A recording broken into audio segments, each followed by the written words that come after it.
Your savings account isn't a vault. It's a crime scene. An invisible tax is stealing your time while you sleep. History shows this always ends the same way, yet 99% of people are too distracted to notice until the money is already gone. Money is a belief system. It is a shared hallucination that keeps civilization from collapsing. But what happens when that hallucination starts to glitch? In 1913, $20 could buy a tailored suit, a pair of shoes, and a night out. Today, that same $20 bill barely covers a quick lunch. The paper looks the same. The portraits haven't changed much, but the energy inside the paper has leaked out. We're not here to talk about inflation the way the news explains it. We are here to look at the mechanics of value destruction. To understand the theft, you have to understand the crime scene. On August 15, 1971, President Richard Nixon interrupted primetime television to address the nation. He announced a temporary suspension of the dollar's convertibility into gold. That word, temporary, never expired. Before this moment, the dollar was a claim check. It represented a specific weight of gold sitting in a vault. Reality limited how much the government could spend. They couldn't create money without consequence. The moment that link was broken, the dollar changed forever. It stopped being a claim and became a promise.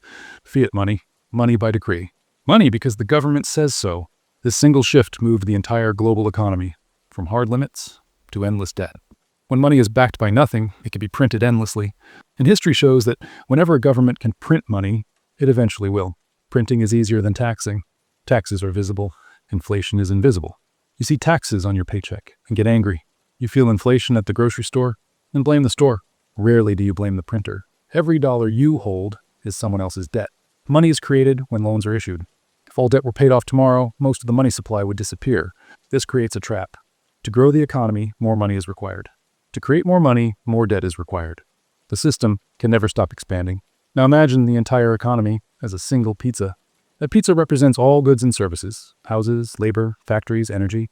The government cannot create more pizza, but it can slice the pizza into more pieces. When trillions are printed, the slices get thinner. Your bank balance goes up, but your purchasing power goes down. You feel richer on paper, but poorer in real life. This creates the illusion of growth. GDP rises, markets rise, but the real world doesn't change. More money is chasing the same amount of stuff. This is how inflation hides in plain sight.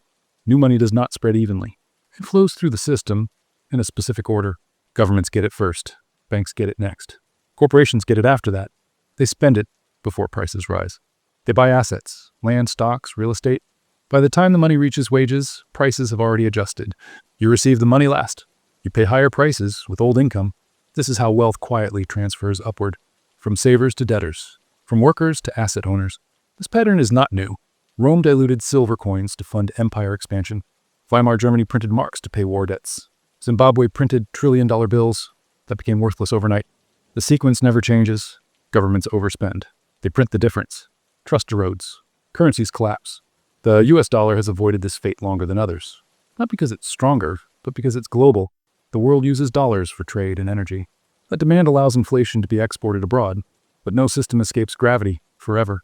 Inflation numbers tell a comforting story, but the formula is adjusted whenever reality looks ugly. If steak gets expensive, it's replaced with cheaper food in the calculation. The index measures survival, not progress. Look at real-life costs, education, healthcare, housing. Those didn't rise slowly. They exploded. That is the market telling you the truth about money. The dollar has lost roughly 96% of its value over the last century. That sounds frightening, but understanding it is powerful. Because once you see the rules, you stop playing blindly. You stop trying to save wealth in a currency designed to decay. You understand the difference between price and value. Price is measured in dollars. Value is measured in usefulness, control, and ownership. Homes didn't become dramatically better. Money became weaker. The takeaway isn't panic. Panic is for people who don't understand what's happening. The takeaway is to think in assets, not cash. The wealthy don't store value in currency. They store it in businesses, land, commodities, and ownership. They use debt strategically. They position themselves where inflation works for them, not against them. The system rewards investors and punishes savers. It feels unfair, because it is. But once you see the invisible structure, you can climb it. The dollar is a ruler that shrinks every year. If you measure your life with a shrinking ruler, the numbers will lie to you. Don't measure wealth in paper. Measure it in freedom. Measure it in ownership. The printing will continue. The alternative is collapse. And governments always choose printing. The invisible tax is real. And now, you can finally see it.